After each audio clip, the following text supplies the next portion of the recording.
So that was a bit of theory behind how different colors can be combined to look pleasing to the eye and achieve certain effects. But as a busy app developer or entrepreneur, you might not have the time to sit there and combine different hex codes, so tweak it ever so slightly and perform experiments with some of these color theories. So what can you do to be lazy? Let me show you some of my favorite tools in terms of providing color palettes for my design projects. One of my favorite websites is colorhunt.com. And you'll be able to find the links to all of these tools that I talk about in the text box below. Now, we're not sponsored by anybody that I mention here. It's just tools that I really like and can be used quite easily and can be really, really helpful when you're designing apps or websites. So colorhunt.com is a place where professional designers go to curate their favorite color palettes, and you can search them by hot or popular or random. And depending on the mood of the color palette, you can find one that fits your particular project. Now, if you're even lazier than this and can't be bothered to browse through thousands and thousands of color palettes, there's another solution for you called flatuicolors.com. And this is a 15 color palette that was formulated to work especially well on the iOS platform.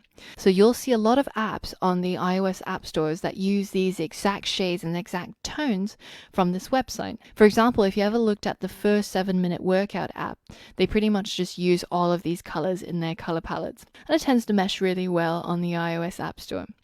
Now, similarly, for Android designers out there, you've got something called materialpalette.com, which is a website that allows you to pick 2 different colors from all of these rather Android-y looking colors, and it automatically generates for you a 8-color palette complete with an accent tone. So it's really helpful and really useful for making your Android designs. And one final tool I'm going to talk about that I really love is a free Chrome and Firefox browser extension called Colorzilla, and it basically just acts as a little color dropper that sits in your browser.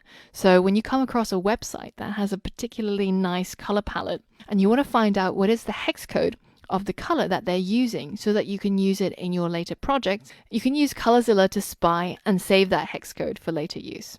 So by using a combination of some of these tools, as well as the theory behind mixing and matching different colors and the mood of different colors, you should be able to arrive at a color palette that is suitable for your app project and makes your app look appealing, as well as to evoke a certain idea or emotion within your user. In the next module, we're going to talk about typography and how to combine different fonts.